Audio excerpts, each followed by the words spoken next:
డబ్బు, అనారోగ్యం, ఉద్యోగం, వ్యాపారం, అప్పులతో బాధపడుతున్నారా? మీకోసమే లాంచ్ యువర్ ఫ్యూచర్ ప్రోగ్రామ్.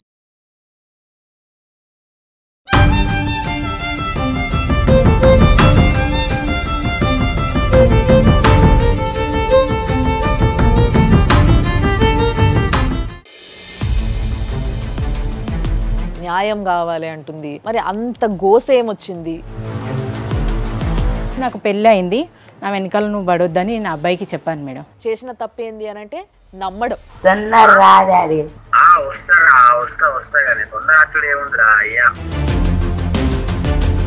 మాటలతోటి మెస్మరైజ్ చేయటం అనేది ఇతని దగ్గర బాగా ఉంది. అబార్షన్ చేపిస్తాం మేడం, నాకు ఇప్పుడు పిల్లలు వద్దు. సొంత పిల్లోన్నే తీయించేద్దామన్నాడు. నీ కొడుకుని ఎలా చూసుకుంటాడో అనే ఒక ఆలోచన రాలేదా నీకు ఎప్పుడు? నేను కరెక్ట్ ఉంటే సరిపోతుంది, నాకు ఎవరితో నేను సంబంధం. వాళ్ళకు కూడా ఒక ఈగో ఉంటుందిగా. మిమ్మల్ని పెంచి పెద్ద చేసి మీకు ఇంత జీవితాన్ని ఇస్తే ఆ అమ్మాయిని నేను అక్కడ పెట్టుకుంటా, అక్కడ పెడతాను ఊరి దగ్గర, ఇక్కడ నేను చూసుకుంటా అని చెప్పి. ఈడొక తీస్మార్కాను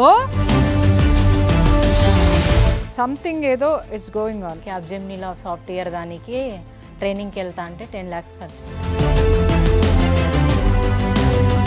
ఆమెదే కేసు నడవలేదు, నీదెంత ఆఫ్టర్ ఆల్ 4 years అని. పెళ్లిల మీద పెళ్లిళ్ళు. అంత అందగాళ్ళ అమ్మాయిలు? అందగాళ్ళు కాదు, అంత మోసగాళ్ళు. పెద్దలందరి మధ్య పెళ్లి చేసుకోండి, పెళ్లి చేసుకునేటప్పుడు ప్రీ మ్యారిటల్ అగ్రిమెంట్ రాయించుకొని పెళ్లి చేసుకోండి. ఎంత బాధ్యత లేకుండా ఎట్లా తయారైనరంటే మనుషులు. కానీ ఈ శృతి లేని సంసారం అంటారు చూసిర్రా, ఎట్లా చేస్తున్నారో మరి వీళ్ళు ఇంట్లో ఆ మొగుళ్ళతోని సంసారం నాకు అర్థమైతలేదు.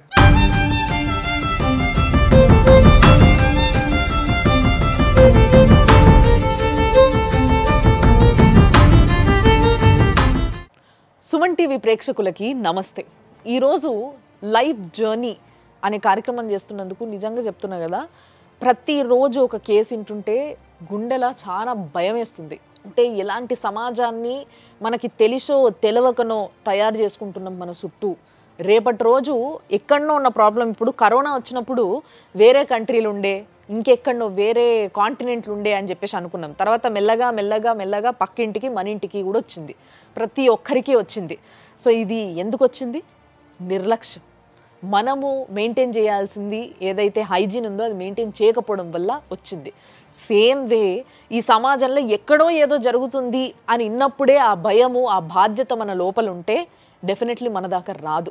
కాబట్టి ఆ అవేర్నెస్ కోసమే ప్రతి ఒక్కరికి చట్టరీత్యా ఎలాంటి చట్టాలు ఉంటాయి, దాన్ని ఎట్లా వాడుకోవచ్చు. చట్టం అనేది ఎవరి కోసం చేసిండ్రు? మన కోసమే చేసిండ్రు, ప్రజలందరి కోసం చేసిండ్రు. కాబట్టి వాటిని ఎట్లా వాడుకోవాలి దానికోసం క్లియర్గా చెప్పే ఒక అడ్వకేట్ని, అట్ ద సేమ్ టైం జీవితం ఎంత విలువైనది, దాన్ని ఏ విధంగా లీడ్ చేయాలి, ఎప్పుడు ఎవరిని ఎట్లా నమ్మొచ్చు, ఎవరిని నమ్మరాదు, అవి ఎట్లా తెలుసుకోవాలి, ఆ లొసుగులు ఎట్లుంటాయి, ఆ టాక్టిక్స్ ఏంది, ఇలాంటి విషయాలన్నీ చెప్పే ఒక ఫ్యామిలీ కౌన్సిలర్తోని మేము చేస్తున్న ఒక అద్భుతమైన ప్రోగ్రామే life journey.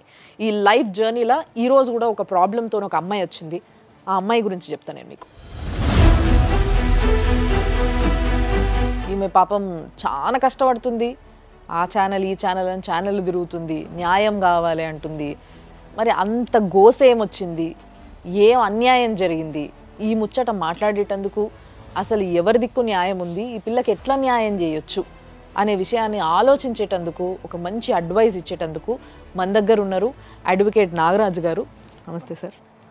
At the same time Priya Chowdary అమ్మ ఉంది మన దగ్గర. సో మంచి కౌన్సిలరు, అన్ని ముచ్చట్లు బాగా డీటెయిల్గా చెప్పి ఒక అమ్మాయిని ఏ విధంగా దారిలో పెట్టాలో ఆ విధంగా దారిలో పెట్టే కెపాసిటీ ఆవిడకుంది. అమ్మ నమస్తే.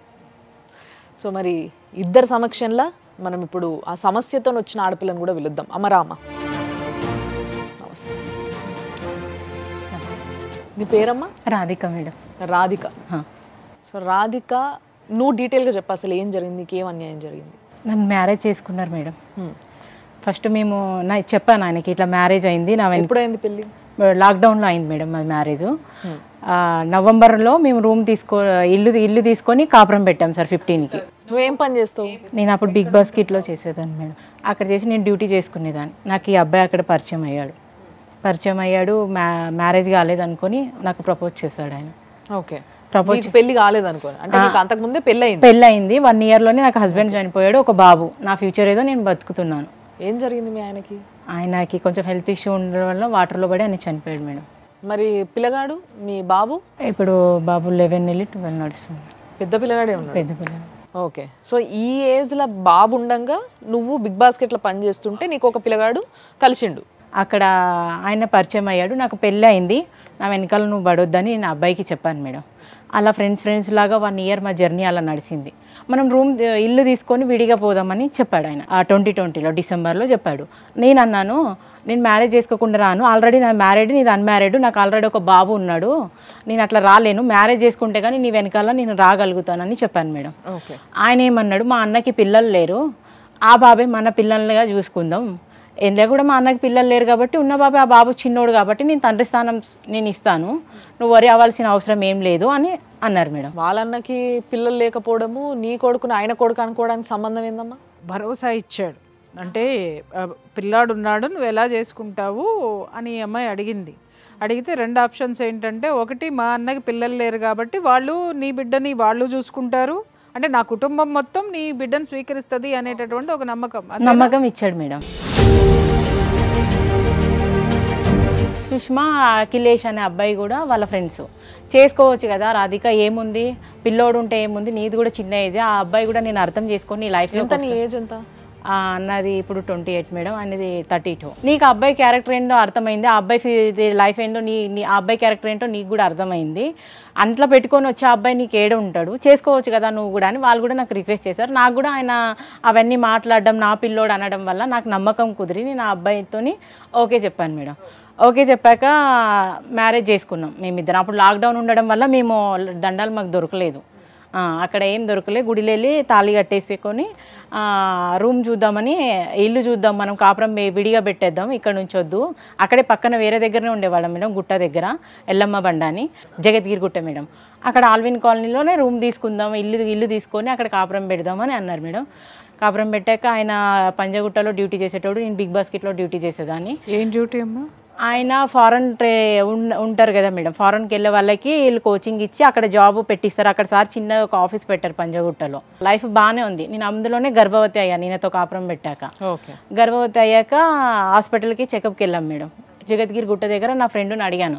జగద్గిరి గుట్ట దగ్గర బస్ స్టాప్ దగ్గర కళ్ళు దుకాణం ఉంటుంది రాధిక, మీరు వచ్చి అక్కడ లేడీ డాక్టర్ చాలా బాగుంది, చైతన్య ఆమె పేరు, మీరు వచ్చి ఒకసారి అక్కడికి చెకప్ చేసుకో అని చెప్పింది మేడం. నేను మా హస్బెండ్ వెళ్ళాం. వెళ్ళాక ఇట్లా నాకు పీరియడ్స్ రాలేదని నేను చెప్పాను, కన్ఫర్మేషన్ అయింది ప్రెగ్నెన్సీ టిప్స్ అని చెప్పాను. మీరు ఒకసారి హౌసింగ్ బోర్డులో వెళ్ళి స్కానర్ తీసుకురండి, ఎన్ని మంత్స్ అనేది నాకు తెలుస్తుంది, స్కాన్ తీసుకురండి అని మేడం చెప్పింది మేడం. చెప్పాక వెళ్ళి స్కానింగ్ తీసుకొచ్చాం. ఇప్పుడు 2వ నెల ఏడిసి 3వ నెల అమ్మాయి గర్భవతి అయిందని మా హస్బెండ్కి చెప్పారు మేడం. చెప్పాక ఆయన ఏమన్నాడు, అబార్షన్ చేపిస్తాం మేడం, నాకు ఇప్పుడు పిల్లలు వద్దు అని చెప్పాడు. ఎందుకు? ఆయనకి అంతలోపు జాబు అక్కడి పంజగుట్ట దగ్గర మేడం జాబ్ తీసేస్తారని దీంట్లో ఉండేనంట, జాబ్ లేదు నాకు అని అన్నాడు. ఇంటికి వచ్చాక చెప్పాడు, నాకు అక్కడ ఏం చెప్పలే. ఇప్పుడు నిన్ను పెళ్లి చేసుకునేటప్పుడు అతనికి జాబ్ ఉందా? ఉంది మేడం. 10,000 జీతంతో పెళ్లి చేసుకున్నాడు. ఆ సంగతి అతనికి తెలుసు కదా? తెలుసు. పెళ్లి చేసుకుంటే పిల్లలు పుడతారన్న సంగతి కూడా తెలుసు కదా మేడం. ఏం చదువుకున్నాడమ్మా ఆయన? బీటెక్ కంప్లీట్ అయిన. బీటెక్ కంప్లీట్ అయిన పెద్ద మనిషికి జీతం సరిపోదు అన్నప్పుడు, పిల్లలు అప్పుడే వద్దనుకున్నప్పుడు ముందే జాగ్రత్త పడ్డం అనేటటువంటిది, ముందు జాగ్రత్త చర్యలు పెద్ద మనిషికి తెలియదా? నేను అబార్షన్ చేసుకోను, ఏదున్నా మనం చూసుకుందాం బాబునని నేను అక్కడ నుంచి ఇంటికి వచ్చేస్తాం మేడం. ఇంటికి వచ్చేసాక వాళ్ళ ఊరు ఒక డాక్టర్ మల్లేష్ ఆయన పేరు, కరీంనగర్ దగ్గర గంగిపల్లి సార్. ఆ ఊరు డాక్టర్కి కాల్ చేశారు, నా అమ్మాయి ఇట్లా ప్రెగ్నెంట్ ఉంది, మెడిసిన్ ద్వారా ఏమైనా పోతుందా ఈ అమ్మాయికి అని ఆయనకి మెడిసిన్ అడిగాడు. ఇప్పుడు 8 months అన్న నా ముందే అడిగాడు సార్. ఎందుకు అట్లా మెడిసిన్ అడుగుతున్నావు అంటే, నేను ఊరికే అడుగుతున్నా ఏంటి అని, అంతే అని నాకు చెప్పాడు సార్. దాని తర్వాత ఆయన పైకి వెళ్ళిపోయాడు. ఏం మాట్లాడారో నాకు అక్కడ తెలియదు. దీని గురించి డిస్కషన్ రాలే మీ ఇద్దరికి? ఎందుకు వద్దంటున్నావు, నేను చూసుకుంటా, ఇవేం రాలే అన్నా నేను? అంటే నాకు ఇప్పుడు జాబ్ లేదు కదా, అంతగా ఏం చేస్తున్నా, నేను వచ్చే 10,000 నుంచి నేను ఏం పోషిస్తా అది ఇది అని చెప్పాడు మేడం. కాదమ్మా, పెళ్లి అంటే ఏంటి? ఎంజాయ్మెంట్ కోసం చేసుకున్నారా మీరిద్దరు? బిడ్డలు అనే కాన్సెప్ట్ లేదా? పెళ్లి అన్న తర్వాత బిడ్డలు అనే వాళ్ళు ఉండరా? ఉంటారు మేడం అన్నా నేను. అంటే సరేలే రాధిక ఉండనిలే, నేనేదో ఇప్పుడు వద్దని అనుకుంటున్నా, ఉండనిలే, నేను అట్లా ఏం చేయను, అబార్షన్ ఏం చేయించాను అని అన్నాడు మేడం. అన్నాక ఒక 15 days అలా వదిలేశాడు మేడం. చెకప్ కని వెళ్ళాక సార్తోని మాట్లాడాలి నేను, మేడం నాకు ఫోన్ నెంబర్ ఇవ్వని చైతన్య మేడం దగ్గర సార్ డాక్టర్ది నెంబర్ తీసుకున్నాడు. నువ్వు అబర్షన్ చేపిస్తా అని అన్నావంట కదా బాబు, మీ వైఫ్కి ఇష్టం లేదంటే నువ్వు అబర్షన్ ఎందుకు చేపియాలనుకుంటున్నావు అని అన్నాడు. అన్నాక అవును సార్ నేను చేపియాలని, అప్పటికి మళ్ళీ ఆయన డ్యూటీ వెళ్ళిపోయింది. డ్యూటీ లేదు మేడం, నేను ఒక్కదానే డ్యూటీ చేసేదాన్ని బిగ్ బాస్కెట్లో, ఆయనకి జాబ్ లేదు అప్పుడు. నీకెంతమ్మా సాలరీ? నాకు 15,000 మేడం. నేను బయట కూడా వేరే వర్క్ చేసేదాన్ని, కుకింగ్ కూడా వేరేగా అపార్ట్మెంట్లో చేసుకునేదాన్ని మేడం. అట్లా ఒక 25. కాదమ్మా, ఆడపిల్లవి బయట వంట చేసుకుంటా పిల్లగాన్ని చూసుకుంటా ఇటు బిగ్ బాస్కెట్లో పని చేసుకుంటా ఇంత చేస్తున్నావు, మరి నీ మొగుడు ఒక ఉద్యోగం సంపాదించుకోలేడా? నీకు బిడ్డ చదివి అది కూడా నువ్వేం చదువుకున్నావమ్మా? నేను 5th చదువుకున్నా మేడం. కర్ణాటక 5th క్లాస్ చదివి నువ్వు 25,000 అమ్మాయి సంపాదిస్తుంటే బీటెక్ చదివిన గాడిదకి 10,000 ఉద్యోగం పోగొట్టుకోవడం తెలిసింది. వెళ్ళి సార్తో ఇట్లా ఇప్పుడు డ్యూటీ లేదు సార్, మా వైఫ్కి ఒక్కదానికే ఉంది, ఇప్పుడు మేము రెంట్ ఏం కట్టుకోవాలి, ఇంట్లో సరుకులు ఏం తెచ్చుకోవాలి, ఇలా మా ఇష్యూ ఉంది సార్ అని అన్నాడు. అది డాక్టర్తో మాట్లాడాడు సార్ మేడం, మా హస్బెండ్ మాట్లాడితే డాక్టర్ ఏమన్నాడు, మీ వైఫ్కి ఇష్టం లేనిదే మేము బలవంతంగా ఒక పిండాన్ని మేము చంపేయలేము, నువ్వు దీంట్లో నన్ను ఎక్కువ ఇన్వాల్వ్ చేయొద్దు, ఏదైనా ఉంటే ఆ అమ్మాయి పేరెంట్స్ కానీ మీ పేరెంట్స్ కానీ తీసుకొచ్చి నువ్వు మాట్లాడి ఏదైనా చేసుకో, దాన్ని నన్ను ఇన్వాల్వ్ చేయొద్దు, నువ్వు వెళ్ళిపోను. ఇందాక నేను అడగలేదు, నేను పెళ్లి చేసుకునే ముందు వాళ్ళ ఇంట్లో మీ ఇంట్లో చెప్పి చేసుకున్నారా? ఒప్పించలేదు. నువ్వు కూడా మీ తల్లి తండ్రితో మాట్లాడలే. నేను చెప్పాలని అనుకున్నా మేడం, ఇప్పుడు ఏం నువ్వు చెప్పొద్దు రాధిక, నాకు డ్యూటీ లేదు, ఏం చేస్తాడు ఆయన అది ఇది అని అడుగుతారు. ఆ 10,000తో నువ్వు ఏం సంపాదించి బావ ఎట్లా చూసుకుంటావు, మ్యారేజ్ అయిన అమ్మాయినని లేనిపోని క్వశ్చన్స్ ఆన్సర్లు అన్నీ అడుగుతారు. నేను అంత హెడేక్ పెట్టుకోలేను, నా మీద నీకు నమ్మకం ఉందా లేదా, నేను మా అమ్మ మీద ఒట్టేసి నేను తీసుకెళ్తున్నా, వస్తావా రావా నువ్వు? ఇప్పుడు నాకు 4 నెలలు 5. ఇక్కడ ఇంకో విషయం అర్థమవుతలే నాకు, వాళ్ళ ఇంట్లో కూడా మాట్లాడలే మేడం. మరి అట్లాంటి మనిషి మా అన్నకి కొడుకు లేడు పిల్లలు లేరు వాళ్ళు కూడా మంచి చూసుకుంటారు నీ కొడుకుని, పోదాము అందరం కలిసి ఉందాం అన్నాడు అని నువ్వే చెప్తే ఇందాక. మరి ఎట్లా లాజిక్ ఎట్లా కుదురుతుంది చెప్పు, నువ్వు చెప్పు నాకు. ఆయన అలా చెప్పాడు మేడం నాకు, నేను నమ్మేశాను అన్ని విధాలుగా. ఆయన ఈ అమ్మాయి స్ట్రాంగ్గా ఉంది, కానీ ఇక్కడ ఒక 2 యాడ్ ఆన్ అయ్యారు ఫ్రెండ్స్ అనేటటువంటి వాళ్ళు స్ట్రాంగ్గా ఈ అమ్మాయికి ఒక నమ్మకం కుదిర్చారు. ఆ నమ్మకం కుదిర్చిన తర్వాత ఈ అమ్మాయి ఏం చేసిందంటే పూర్తిగా అతన్ని నమ్మింది. ఏంటి, వీళ్ళిద్దరూ కూడా సపోర్ట్ చేశారు అంటే నేను చేసే పని కరెక్టు అనేది ఆ అమ్మాయిలో ఒక ఆలోచన వచ్చింది. రాగానే ఇక్కడ వాడు గేమ్లు ఆడడం మొదలుపెట్టాడు. అటు వాళ్ళ పేరెంట్స్కి తెలియద్దు, ఇటు వీళ్ళ పేరెంట్స్కి తెలియద్దు. మీ ఆడపిల్లలు ఎక్కడ మోసపోతున్నారంటే, అమ్మ ఒక మగవాడు మిమ్మల్ని నమ్మించేంత వరకు కూడా చాలా అద్భుతంగా మాట్లాడతాడు. ఎవరైతే పెళ్లి చేసుకునేటప్పుడు పేరెంట్స్కి చెప్పద్దు సీక్రెట్గా చేసుకుందామన్నటువంటివి 100కి 90 కేసులు రోడ్డు మీద పడినాయి. ఎందుకు అనంటే ఇటు పేరెంట్స్ కానీ అటు పేరెంట్స్ కానీ సపోర్ట్ చేయకపోవడం. రెండోది ఏంటంటే, ఒకవేళ సపోర్ట్ చేయడానికి వచ్చిన ఏదో ఒక పేరెంట్ ఈ తల్లి వీళ్ళిద్దరిలో ఎవరో ఒకళ్ళు విడిపోవాలి అనుకుంటే రెండో వైపు ఉన్నటువంటి పేరెంట్స్ వీళ్ళకి బలమైన సపోర్ట్ ఇచ్చి విడదీయటము. నేను కరెక్ట్ ఉంటే సరిపోతుంది, నాకు ఎవరితో నేను సంబంధం అనే ఒక యాటిట్యూడ్ బాగా పెరిగిపోయింది మధ్య పెరిగింది.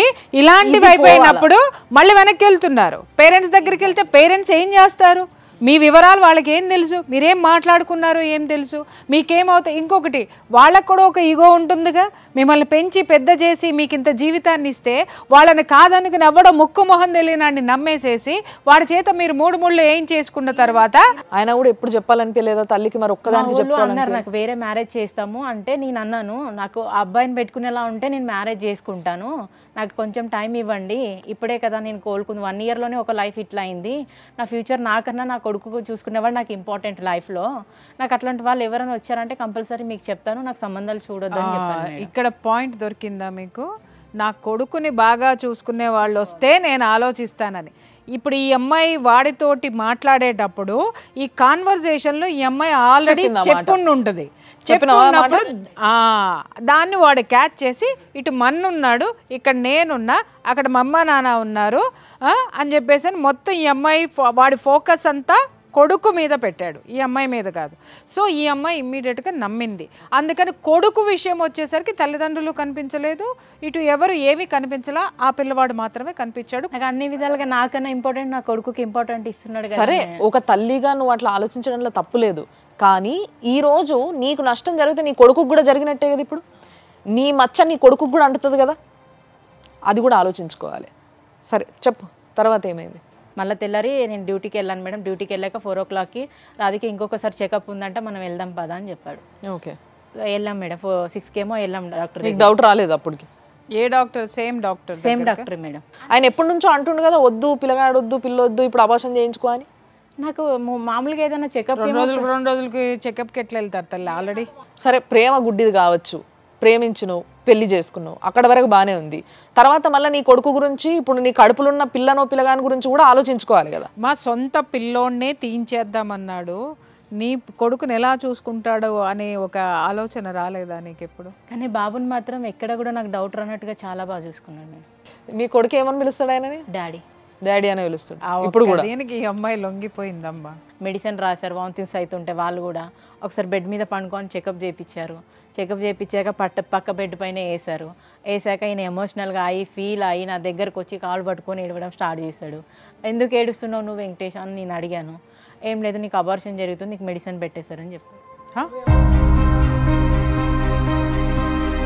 అంటే మీకు చెప్పకుండా చేయించేసి టెస్ట్ చేస్తున్నారు అని చెప్పేసి టెస్ట్ చేసేటప్పుడు మెడిసిన్ పెట్టారు మేడం. లాయర్ గారు, ఇది పూర్తిగా క్రైమ్. అది యాక్చువల్లీ ఆమె కాన్సెంట్ లేకుండా అట్లా చేయడం అనేది చాలా నేరం. అసలు నీకు తెలియదు మెడిసిన్ పెట్టినట్టు ఏం తెలియదు? అది Chaitanya hospital madam. Chaitanya hospital doctor. సంతకాలు ఏం తీసుకోలే పేపర్ పైన? తీసుకున్న అవి చింపేశాడు మేడం. ఆయన ఎక్కడ పెట్టాడో తెలియదు నాకు.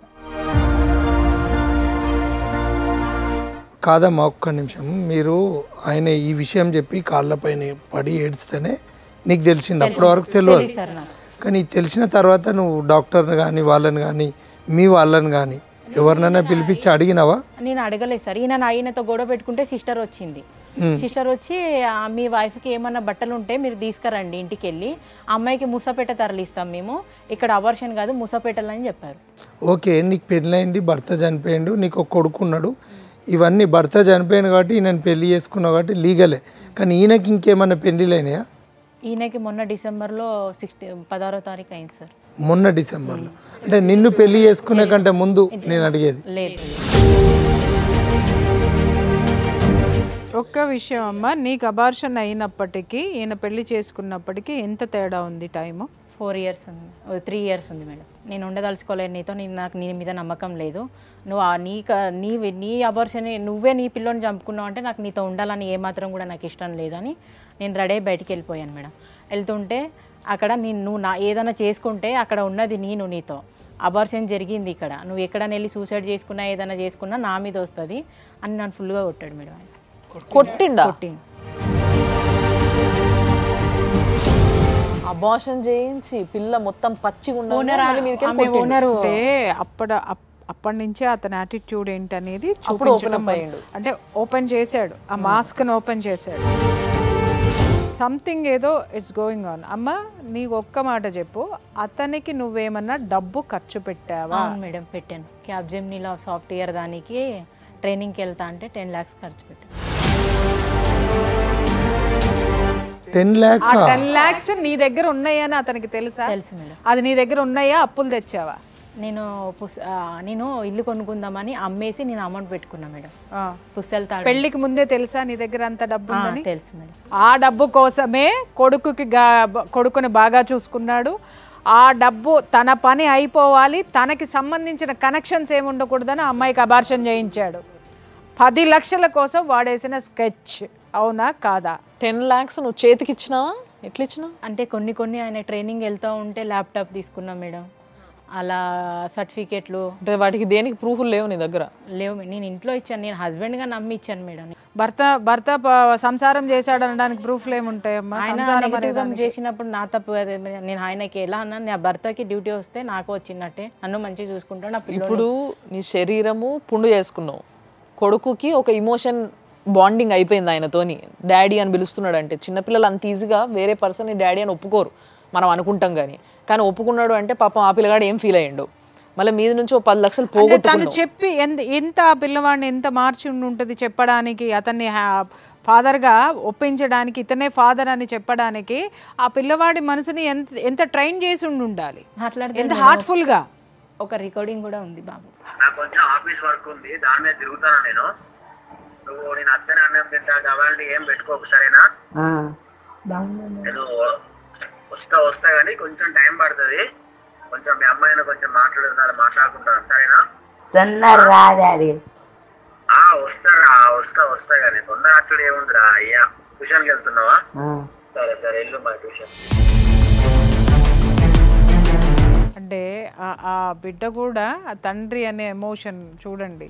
తొందర రా డాడీ, ఏమైనా ఫీల్ అవుతున్నావా, నేను వస్తాలే అంటే మంత్రముగ్ధుల్ని చేయటం అంటారు, మాటలతోటి మెస్మరైజ్ చేయటం అనేది ఇతని దగ్గర బాగా ఉంది. అతను కట్ చేసుకోవడం కూడా చాలా స్మూత్గా కట్ చేసుకుంటూ వచ్చాడు ఎక్కడికక్కడ. చూడండి, అతను పని అయిపోయేంత వరకు అమ్మాయితో సంసారం చేశాడు. ఎప్పుడైతే ఈ బిడ్డ అనేటటువంటి అతను మొత్తం పూర్తి స్కెచ్ తోటి వచ్చాడు. అతను బాగుపడడానికి ఒక పెట్టుబడి, ఇంకొకటి ఈ అమ్మాయి అయితే అతని మీద ఆధారపడదు, ఇంకొకటి అమ్మాయికి చదువు లేదు, అమ్మాయికి వెనక వాడు మోసం చేసినా అడిగే వాళ్ళు ఎవరు లేరు. నేను చెప్పాను మేడం, వాళ్ళకి షాపింగ్ చేసి బట్టలు కూడా ఇచ్చి పంపేదాన్ని, వాళ్ళ అమ్మకి వాళ్ళ అక్కకి. ఇవన్నీ కూడా జరిగినాయి.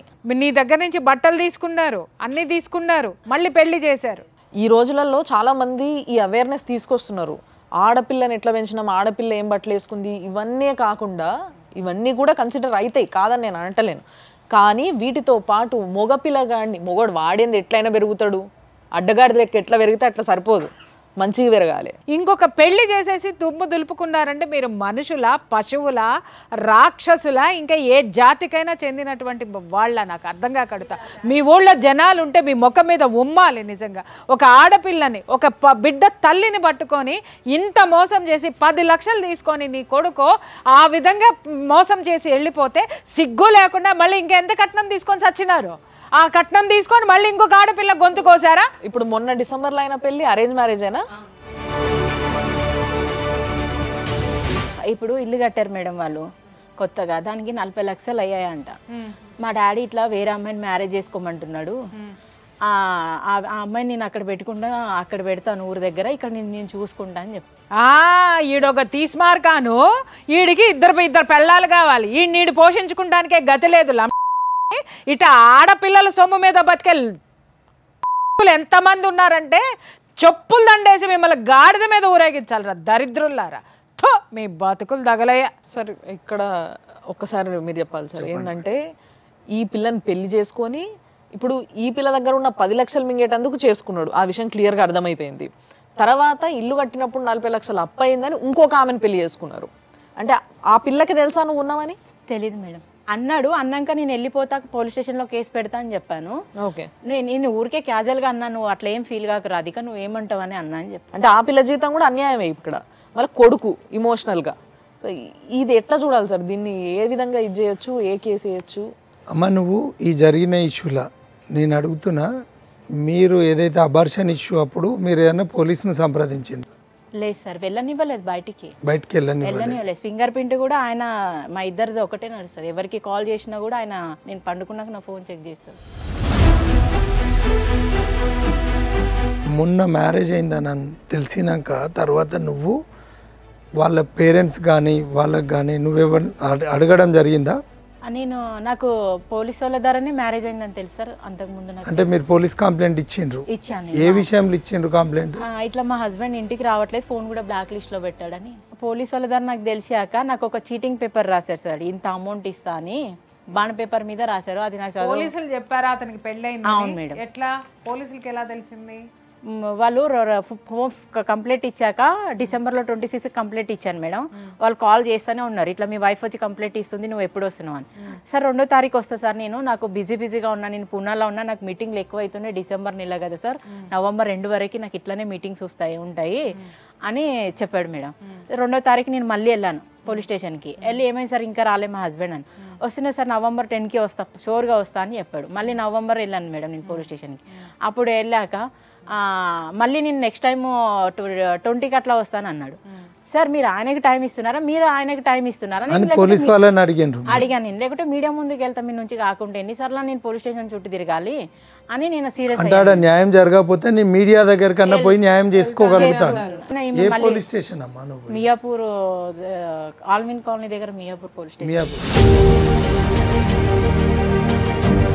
అంటే పెళ్లి చూపుల్లోనూ నిశ్చితార్థాల్లోనూ తాళిగట్టే విషయంలోనూ బిజీగా ఉన్నట్టున్నాడు షాపింగుల్లో. 8 o'clockకి మేము పోలీస్ స్టేషన్ లోపలికి వెళ్ళాం. వెళ్ళాక కాసేపు కూర్చున్నాం. సార్ వాళ్ళు ఎవరు రాలే. రాకపోతే కూర్చున్నాం. మా బాబాయ్ వచ్చాడు ఒక ఆయన. ఏంటి బాబు మరి ఇట్లా చేసినావు, మ్యారేజ్ చేసుకొని వెళ్ళిపోయినావు అంటే ఫోన్ కూడా లిఫ్ట్ చేస్తలేవు, బ్లాక్ లిస్ట్ వేసినావు అని మాట్లాడుతూ ఉన్నాడు. నేను మీటింగ్లో ఉన్న బాబాయ్, ఇది పిచ్చిది, దీనికి అర్థం కావట్లేదు, చెప్తుంటే ఇది అర్థం చేసుకోదు అని ఆయనకి నచ్చ చెప్పడానికి ట్రై చేస్తాను. అందులోనే జగదీష్ సార్ వచ్చాడు, ఎస్ఐ సార్. ఆయన వచ్చి నీకు ఫోన్ ఈ వెంకటేష్ ఎన్నిసార్లు నీకు కాల్ చేయాలరా, ఏంటి నీది ఇన్నిసార్లు కాల్ చేస్తుంటే నువ్వు ఇప్పుడు వస్తావా అని ఆయన ఫోన్ తీసుకున్నాడు. ఫోన్ తీసుకొని చెక్ చేస్తే నీది ఎంగేజ్మెంట్ అయిందారా అన్నాడు. అవును సార్ అన్నాడు. ఎంగేజ్మెంట్ కూడా కాదు కదా, నీ పెళ్ళి కూడా అయింది కదా డిసెంబర్లో 16వ తారీఖు అని సార్ అన్నాడు. అవును సార్ అయింది నాకు మ్యారేజ్ అని అన్నాడు. నీకు తెలుసా అమ్మ అన్నాడు. నాకు తెలియదు సార్, మీరు చెప్పేదాకా నాకు తెలియదు అన్న. అలా ఆ అమ్మాయికి తెలుసా అంటే ఆ అమ్మాయికి కూడా తెలియదు. మరి ఈ అమ్మాయికి చెప్పేవారను అంటే చెప్పలేదు సార్, ఇప్పుడు చెప్దాం రీసెంట్గా అనుకున్నా అని చెప్పి. ఎంత ధైర్యమో మళ్ళీ పోలీస్ స్టేషన్లో పోలీస్ ముందు కూర్చొని ఇవన్నీ మాట్లాడారు. పోలీస్ ఏమనలేదా అమ్మ, ఇన్స్పెక్టర్ గారు ఏమనలేదా? తిట్టారు, నువ్వు ఇంత నాటకాలు ఆడుతున్నావు అని కొట్టడానికి వెళ్ళారు మేడం. అప్పుడు నీ మీద నీతోటి కంప్లైంట్ తీసుకొని పోలీసు వారు అతను అక్రమంగా ఇంకో పెళ్లి చేసుకున్నాడని ఏమన్నా కేసు రిజిస్టర్ చేసిండ్రా? చేశారు సార్. ఏం కేసు రిజిస్టర్ చేసిండ్రా? చీటింగ్ కేసు కింద రీసెర్చ్ 417-420 అంటే 420. వచ్చాక సార్ అడిగాడు మరి ఈ అమ్మాయిని ఇట్లా చేసి ఆ అమ్మాయిని అట్లా చేసినాడు. క్యాజువల్గా కట్టాను సార్ నేను తాళి. క్యాజువల్గా తాళి అమ్మాయిగా నాకు క్యాజువల్గా కట్టాడు. ఆ అమ్మాయికి క్యాష్ తీసుకొని కట్టాడా? క్యాష్ తీసుకొని కట్టి. మరి పెళ్ళి అంటే ఇంత వాల్యూ లేకుండా అయిపోయింది. దరిద్రం. వ్యాపారం చేస్తున్నాడా వాడు? పెళ్లిలో వ్యాపారం ఏమన్నా చేస్తున్నాడా అమ్మ? మా బాబాయ్ అక్కడికి వెళ్ళి వచ్చాక క్యాజువల్గా కట్టడానికి నీకు ఏమైనా బొమ్మలు పెళ్ళి కనిపిస్తుందారా ఫాల్తుగా అది ఇది అని మాట్లాడు. ఇద్దరిని తీసుకెళ్ళి పోషించుకుంటావు, మరి ఏం చేస్తావు, పట్టుకొని వెళ్ళిపోయి ఇక్కడికి వెళ్ళి నువ్వు ఇక్కడ కనిపించక నా కళ్ళ ముందని వాళ్ళు చెప్పి. అలా అన్న వచ్చి మీ అమ్మాయి అమౌంట్ ఎంత ఇచ్చిందో అంత నేను అమౌంట్ ఇచ్చేస్తాము, ఇంత ఇచ్చిందంట 5 lakhs మీ అమ్మాయి, అవి ఇచ్చేస్తాము అని వాళ్ళతో డీల్ మార్గాడు. నువ్వు మా బాబాయ్ అన్నాడు ఏ దాని గురించి అమౌంట్ ఇస్తావు, ఏదో నీ సావు నువ్వు సావు, నేను వెళ్ళిపోతా, వాడు అమౌంట్ అది ఇది అంటున్నాడు అని మా బాబాయ్ తిట్టేసి నన్ను వదిలేసి వెళ్ళిపోయాడు. మా ఆయన నా దగ్గరికి వచ్చి ఇప్పుడు ఒప్పుకో, కేసు కొట్టే, నువ్వు ఇప్పించిన జాబే రాధిక, నువ్వు అట్లా కేసు చేస్తే నా జాబ్ పోయే ఛాన్స్ కూడా ఉంటుంది. ఈ అమ్మాయి ఇప్పించిన జాబ్, నువ్వు ఇప్పించిన జాబ్ వాడుకుంటూ వాడు ఎంత ధైర్యంగా ఇంకొక అమ్మాయి మెడలో తాళ్ళు కట్టి పాప ఆ అమ్మాయిని మోసం చేశాడు, ఇటు ఈ అమ్మాయి జీవితాన్ని నాశనం చేసి వాడు ఎంజాయ్మెంట్ అంటే ఆ కొడుకును ఒకసారి పట్టుకరామ్మా సుమన్ టీవీకి, ఎముకలు ఎరగొడతా మళ్ళా. లేదు మేడం, ఒకసారి ఫోన్ చేద్దాం మనం. హలో హలో వెంకటేష్ గారు అండి మాట్లాడేది? చెప్పండి సార్, యాక్చువల్గా మీ వైఫ్, మీ ఫస్ట్ వైఫ్ మా దగ్గర ఉంది, పేరు రాధిక, సుమన్ టీవీకి వచ్చింది. కట్ చేసాడు. ఇంత ఘోరంగా ఉంటారంటే చీ చీ చీ చీ. హలో చెప్పండి సార్ నమస్తే. నమస్తే అండి. మేము సుమన్ టీవీ నుంచి కాల్ చేస్తున్నాం సార్. చెప్పండి అమ్మా. మీరు జి వెంకటేష్ గారు భావన? అవును. మీ పేరు సార్? చెప్పండి అమ్మా, మీకు ఏం కావాలి, ఏంటిది చెప్పండి సార్. నేను మీ పేరు అడిగిన అంతే మాట్లాడడానికి. ఓకే ఉండండి సార్. ఇప్పుడు పెట్టేసారు. ఇంత బాధ్యత లేకుండా నా ఎంత ఎట్లా తయారైనరంటే మనుషులు. నేను ఇప్పుడు ఎంత మంచి మాట్లాడినా సార్, మీరు ఒక అడ్వకేట్గా మీరు విన్నారు. ఇప్పుడు ఇంత మంచిగా అంటే ఒక బాధ్యత అంత మొత్తం ఫ్యామిలీ అట్లనే ఉన్నారు. ఒకరి మీద ఒకరికి ఇది లేదు, శృతి లేని సంసారం చేయలేమంటారు. చూసినరా అమ్మ, గతి లేకుండా చెయ్యొచ్చు. చూసిరుగా ఆ పిల్ల 5వ తరగతి చదువుకొని అంత సంపాదించుకుని అంత కష్టపడి చాలా సుఖంగా బతికింది. కానీ ఈ శృతి లేని సంసారం అంటారు. చూసిర్రా ఎట్లా చేస్తున్నారో మరి వీళ్ళు ఇంట్లో ఆ మొగుళ్ళతోని సంసారం నాకు అర్థమైతలేదు. హలో ఎవరండి మాట్లాడేది? చిన్నారి మీరేనా? Okay okay. Radhika Suman TV స్టూడియోకి వచ్చిందండి. తనకి ఇప్పుడు ఒక ప్రాబ్లం నడుస్తుంది అని చెప్పేసి. మీకు తెలుసా ఇది కథ అంతా? చెప్పిందా? అంటే భార్యాభర్తలుగా వీళ్ళిద్దరు మీ ఇంటి పక్కనే ఉండేటోళ్ళట కదా? అవునండి, మా ఇంటి పక్కనే ఉంటారు. మంచినే ఉండేటోళ్ళ? కొట్టేటోడు అంట కదా ఒక్కొక్కసారి? బాగానే ఉండేవారు అనుకునే వాళ్ళం మేమైతే. తర్వాత తెలిసింది కొట్టేవాడు తిట్టేవాడు అని చెప్పేసి. ఓకే అండి, అదే జస్ట్ కన్ఫర్మేషన్ కోసం అని ఫోన్ చేసిన అండి. ఓకేనా?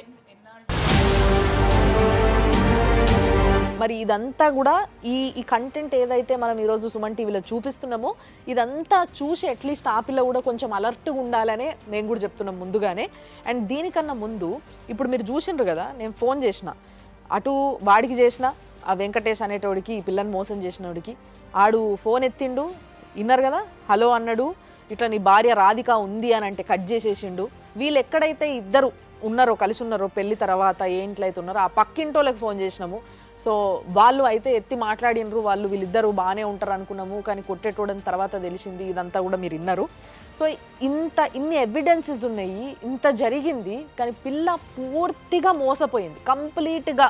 అంటే ఈమె చేసింది ఏమీ లేకుండా మోసపోయింది. ఒక్కటి చేసిన తప్పేంది అని అంటే నమ్మడం. సార్ మరి ఏం చేద్దామంటారు ఇప్పుడు? ఒక 50 రూపీస్ స్టాంప్ పేపర్ మీద రాసిచ్చిండ్రు అనే దాని మీద 5 లక్షల రూపాయలు, ఇది ఆయన ఓన్ హ్యాండ్ రైటింగ్తో రాసిండ్రు అని అమ్మాయి స్టేట్మెంట్ ఇచ్చింది. వీళ్ళ హస్బెండ్ ఏదైతే రాసిండో వీడియో కూడా ఉంది. ఎప్పుడు రాసిండు అంటే పోలీస్ స్టేషన్లో ఈమె కంప్లైంట్ ఇచ్చి ఒక 3-4 టైమ్స్ వాళ్ళు తిరిగితే పోలీసు వాళ్ళు పిలిస్తే వచ్చిన తర్వాత అక్కడ ఉన్నటువంటి పరిస్థితుల్లో తీసుకొని పోయాడు ఉన్నటువంటి పరిస్థితుల్లో పోలీసు వారు అతని మీద పూర్తి ఎంక్వైరీ చేసిండ్రు. కానీ వీడు ఒక పశువుగానే మనం ట్రీట్ చేయాలి, ఎందుకంటే వీడు ఒక సమాజంలో అసలు వీడు బతకాల్సినోడు కాదు. పోలీసు వారు ఖచ్చితంగా వాళ్ళ డ్యూటీ వాళ్ళు చేసిన ఎంక్వైరీ చేసిండ్రు, కానీ రిజిస్టర్ చేసిన కేసులు మాత్రం సరిపోవు. ఈమెకు జరిగిన అన్యాయానికి వాళ్ళు పెట్టిన సెక్షన్ సరిపోవు. 417, 420 అనేది ఓన్లీ చీటింగ్ చేసిండ్రు అనేది వాస్తవం. కానీ ఒక అమ్మాయి పోలీస్ స్టేషన్కి వచ్చి ఆమెను చేసి అబార్షన్ అయినందుకు డాక్టర్ పైన, దాంట్లో బాధ్యులైన వాళ్ళందరి పైన కూడా అది చాలా క్రిమినల్ కేసెస్ పెట్టచ్చు. అయితే అందరి మీద కూడా 376 కూడా అట్రాక్ట్ అవుతుంది. అంటే 7 స్టెప్స్ ఆఫ్ మ్యారేజ్ అనేది హిందూ మ్యారేజ్ యాక్ట్ చెప్తుంది. కానీ ఏ అవసరం లేదు. ఒక అమ్మాయి ఆమె ఉన్నది, అక్కడ అబార్షన్ అయిన ఎవిడెన్స్ ఉంది, ఇక్కడ ఇంటి పక్కన ఎంక్వైరీ చేసిండ్రు, మళ్ళీ వాడు మ్యారేజ్ చేసుకున్నాడు. ఇంతమందిని వదిలేసిన ఏదైతే పోలీస్ ఎంక్వైరీ చేసిండ్రు మీరు ప్రాపర్గా, కానీ అమ్మాయికి న్యాయం జరిగే దిశగా చేయలేదు అని నేనైతే ఖచ్చితంగా చెప్తున్నా. మొన్న మన ప్రోగ్రాం ద్వారా పోలీస్కి రిపోర్ట్ పెడితే ఒక సిఐ కూడా, గోపాల్పురం సిఐ కూడా సస్పెండ్ అయ్యాడు. ఎందుకంటే ఫస్ట్ అచీవ్మెంట్ మనది. ఎందుకంటే ఆయన మన ఒక ఇష్యూ కాకుండా లాట్ ఆఫ్ అలిగేషన్స్ ఉన్నాయని చెప్పి మన ఛానల్ ద్వారా మనం పోలీస్ వారికి మనకి ఇన్ఫర్మేషన్ పాస్ చేస్తే దీని ద్వారా బ్లాస్ట్ అయితే ఒక పోలీస్ ఆఫీసర్ కూడా సస్పెండ్ అయినటువంటి సందర్భం. దాన్ని మనం సుమన్ టీవీ ద్వారా వాళ్ళకు భరోసా ఇచ్చినాం. ఒక అచీవ్మెంట్ జరిగింది. అబార్షన్ ఆమె కాన్సెంట్ లేకుండా చేయడం అనేది చాలా నేరం. అది మర్డర్ కేసు కంటే డేంజర్. దాని మీద ఒక యాక్టే తీసుకొచ్చిండ్రు.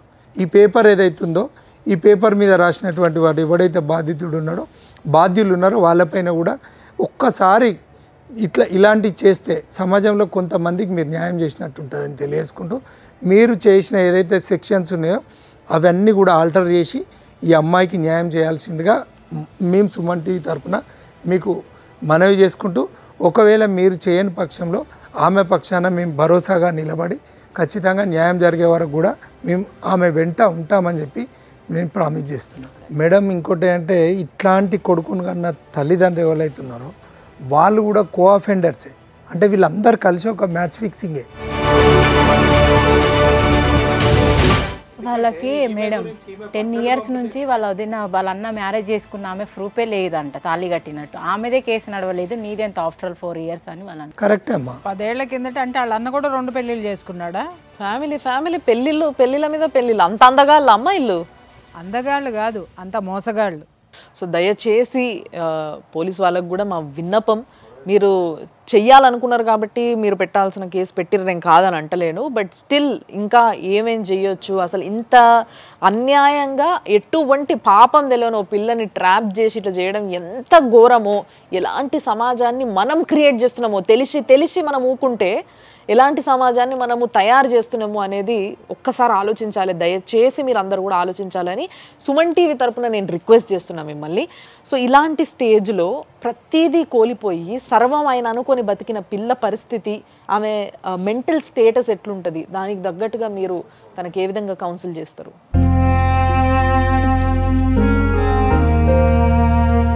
50 రూపీస్ బాండ్ పేపర్ మీద ఒరే దరిద్రుడా నువ్వు రాసిచ్చినావు కదా, తెలుగులో రాసిచ్చాడమ్మా వీడు. ఓకే, ఏమని రాసిచ్చాడు?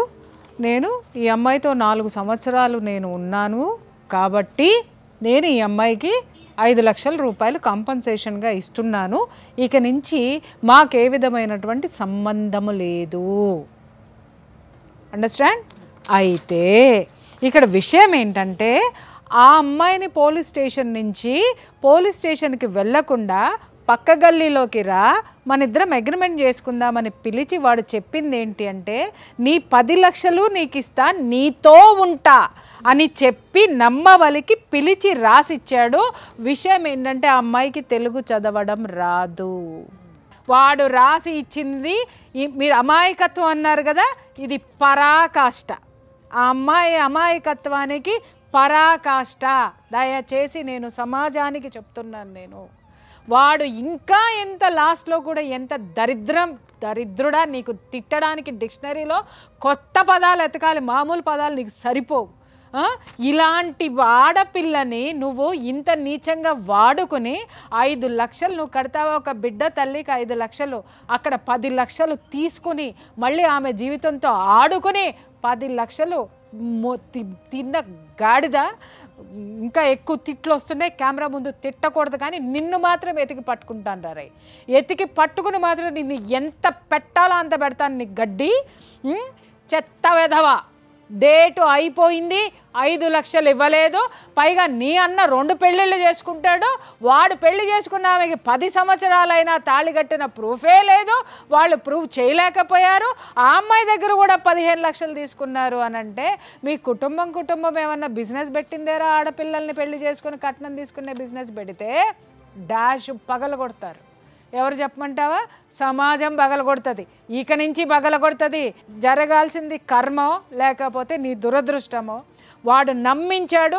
ఏడవద్దమ్మా, నువ్వెందుకు ఏడుస్తావు? రేపొద్దు నుంచి టీవీలో చూసుకొని ఆ దరిద్రులు, ఆ ఇంట్లో ఉన్న ఆడపిల్ల, మీకు కూడా ఒక ఆడపిల్ల ఉంది, ఈ దరిద్రుని కన్నా మా తల్లిదండ్రులకి చెప్తున్నాను, ఆ ఆడపిల్లకి ఆ ఉసురు తగలకుండా చూసుకోండి మీరు. ఈ విధంగా ఎప్పుడైనా సరే ఆడపిల్లలకి చెప్తున్నా, మగవాడు వచ్చి వాళ్ళకి చెప్పొద్దు, వీళ్ళకి చెప్పొద్దు, నిన్ను సాదుకుంటా అన్నప్పుడు పోలీసుల సమక్షంలో పెళ్లి చేసుకోండి, రిజిస్టర్ మ్యారేజ్ చేసుకోండి, పెద్దలందరి మధ్య పెళ్లి చేసుకోండి. పెళ్లి చేసుకునేటప్పుడు ప్రీ మ్యారిటల్ అగ్రిమెంట్ రాయించుకొని పెళ్లి చేసుకోండి. మేము నెత్తి నోరు కొట్టుకొని చెప్తున్నాను నేను ప్రతి ఒక్కరికి కూడా. Premarital agreement, premarital counselling, ego ఇలాంటి వాళ్ళకి చాలా అవసరం ఉంది ప్రీ మ్యారిటల్ కౌన్సిలింగ్. ఈ పిల్లకి జరిగిన అన్యాయంకి తప్పకుండా సుమన్ టీవీ ఎంత చెయ్యాలంత చేస్తుంది. ఇలాంటివి జరగకుండా చూడాలి సమాజంలో అన్న ఒక సమాజంలో ఒక సిటిజన్కి ఉండాల్సిన బాధ్యత ఏదైతుందో ఆ బాధ్యతని మేమైతే తీసుకుంటున్నాం, మీరు కూడా తీసుకోవాలని కోరుకుంటున్నాం. అట్ ది సేమ్ టైం మా రిక్వెస్ట్ ఏంటంటే సుమన్ టీవీ నుంచి సార్, మియాపూర్ ఈ సైబరాబాద్ సిపి అవినాష్ మహంతి గారు చాలా స్ట్రిక్ట్ ఆఫీసర్ అని విన్నా నేను. మీ దాకా వచ్చిందో లేదో తెలియదు, కానీ మీరు ఒకవేళ చూస్తే డెఫినెట్లీ ఇది సాల్వ్ అవుతుందన్న నమ్మకం మాకుంది. ఇది పర్సనల్గా సుమన్ టీవీ మీ పైనున్న మర్యాదతోని, మీ పైనున్న ఒక మీ ఎలాంటి ఆఫీసరో మీరు తెలిసి మేము పెడుతున్న రిక్వెస్ట్ ఇది.